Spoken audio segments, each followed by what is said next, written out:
Grace, you really need to understand the gravity of what you've done. How could you be so thoughtless and neglect your duties as a wife? You've caused nothing but trouble for William. You're an awful partner, and I'm going to teach you a lesson. Mother, I have my reasons for leaving.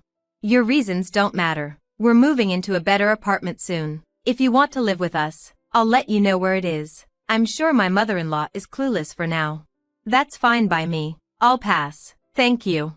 My name is Grace. I'm 35 and work in an office. I've been married to my husband, William, for 5 years. He's 40, 5 years older than me. I always had a preference for older men, but I chose William for his kindness and generosity. We had a strong relationship, so marriage felt like the natural next step.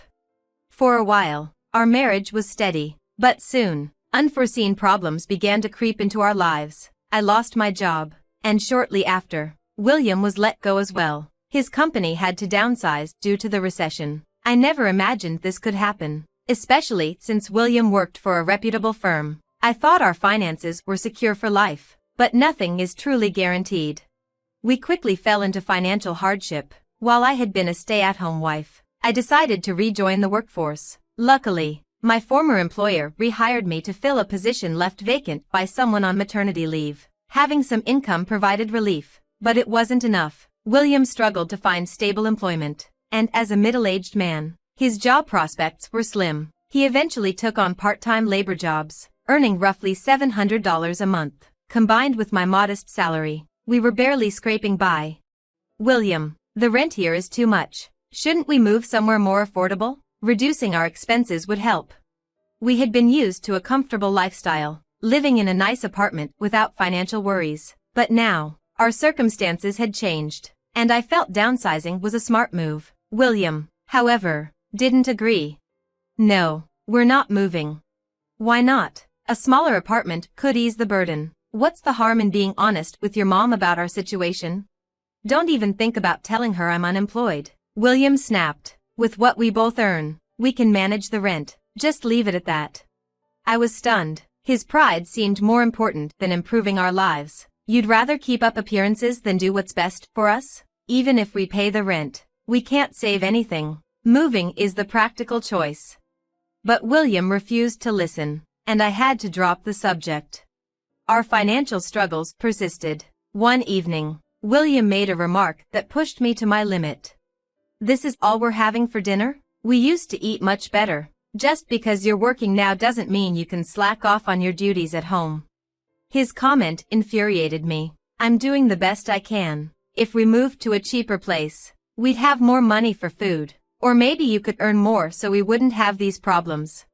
William's face darkened with anger. Don't you dare say that again. I'll get a better job soon. One that pays more than yours.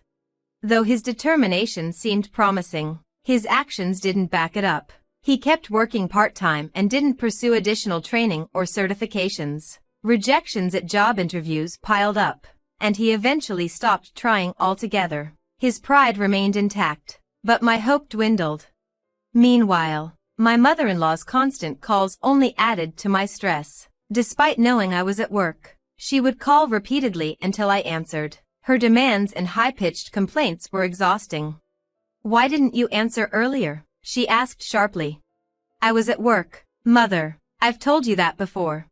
She ignored my explanation and launched into a rant about her expectations for me as a wife. According to her, my primary duty was to support William and, by extension, her.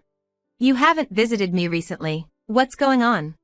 William and I are both busy with work, I replied, trying to keep my frustration in check. Busy? William has weekends off. You could come then. I hesitated, torn between protecting William's secret and being honest. Before I could respond, William grabbed the phone. Mom, I'm sorry we haven't visited. I've been tied up with a major project, but I'll come soon. He lied smoothly. When he hung up, he turned to me angrily. What were you about to say? Were you going to tell her the truth? She needs to know. Hiding it only makes things worse.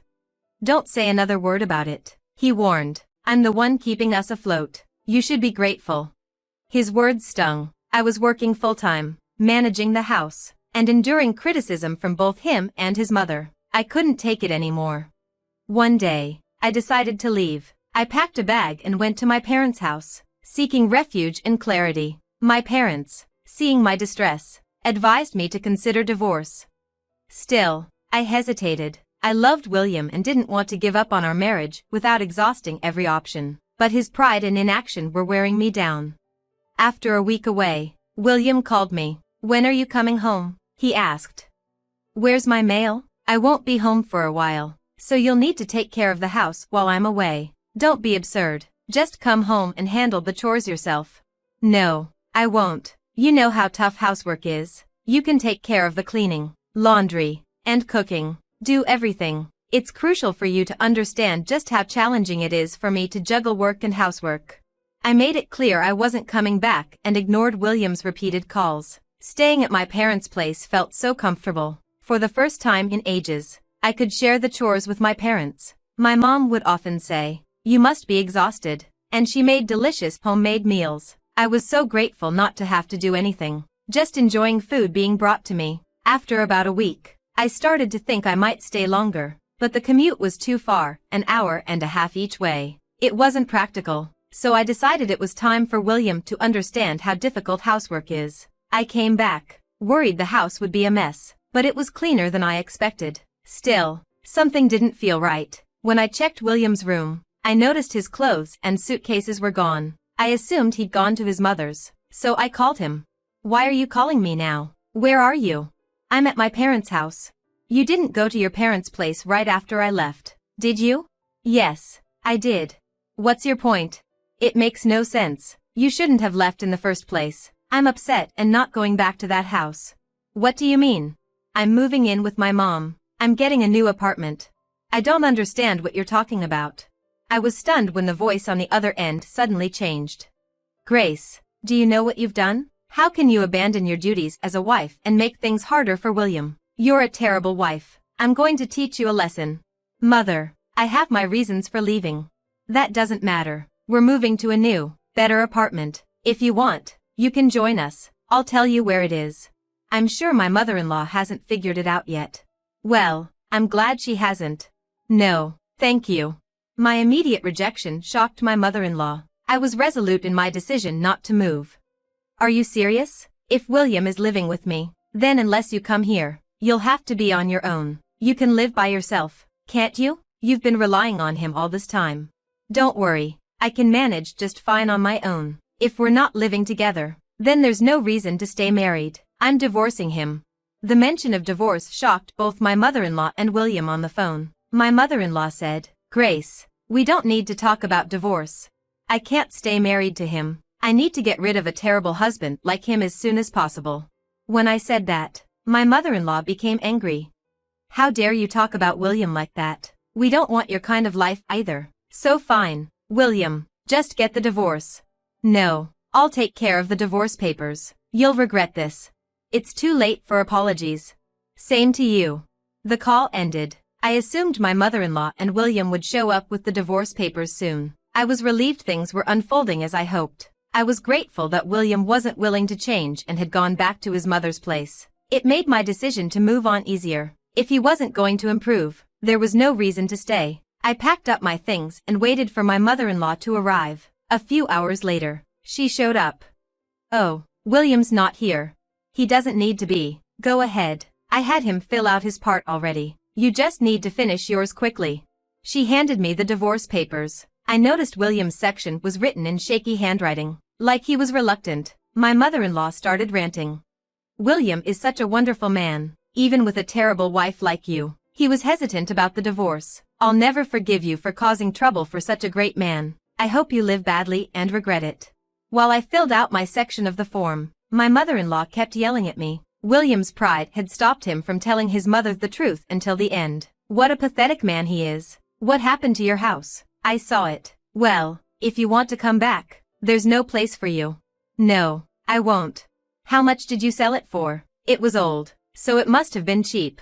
"That's none of your business, but since I'm being kind, I'll tell you it was around $50,000. It's not a huge sum, but enough for retirement. William will pay for our new apartment." "I'm surprised you got approved." "What are you talking about? William's high class. It was expected." "So, you deposited the money into William's account?" How did you know that? That's not important. Stop asking. You're just like a divorced woman. Clearly, you still care about him, but it's too late for that. Don't worry, I've already agreed to the divorce. When I said that, my mother-in-law snapped and left. I was thrilled to be free from both her and William. I packed up the rest of my things and moved back to my parents' house. I discovered a lot of things I had collected for my small apartment. By leaving, I had provoked my mother-in-law, which helped me escape the financial strain. There was no way I was going to hand over any of William's property. She could deal with it. Even now, I find it amusing to remember how pale William looked when we discussed the property division. Then, about 2 years later, I received a call from a number I recognized. I thought it might be work-related and picked up the phone, only to hear from my ex-mother-in-law. "Oh my God, Grace, please help me. Don't call me that. We're strangers now. Please don't say that. I'm in trouble." "Huh? Can't pay the rent and running out of savings?" "Yes. He didn't tell you about the financial problems until things got really bad, did he?" "Oh, you knew?" "I suspected. He didn't want to tell you, but every time I tried, William told me not to. I didn't realize it. I'm so sorry, Grace. I didn't know anything. Please come back." "I don't want to. He wouldn't change no matter how much I tried. Even you were always bullying me. I don't want to be around people like you ever again." "Please don't say that. I have nothing to eat. I'm really struggling." According to my ex-mother-in-law, William had been trying to keep up appearances and hadn't told her about the financial trouble. He used the $50,000 from selling the family home to cover rent. But when he stopped spending on expensive groceries and luxury meals, his mother grew suspicious. Eventually, he burned through that money and is now broke. Well, he got what he deserved, didn't he? Why don't you put aside your pride and live modestly in a cheap apartment? No, it wasn't supposed to be like this. I was supposed to live comfortably with my elite son. My ex-mother-in-law cried as she spoke, but I quietly ended the call and blocked all her numbers. I even filed a restraining order just in case. They always seem to rely on others, whether it's parents or children. I've learned so much from this and am determined to live independently. I've refocused on my life and am moving forward. The truth is clear. William continued to live beyond his means, and my mother-in-law only blamed me without ever questioning her son. I'm relieved to have cut ties with such a difficult duo. I'm confident I can live independently and hope to meet a wonderful person in the future. I wish for happiness and success moving forward. Thank you for watching. If you enjoyed this video, please subscribe to our channel. See you next time.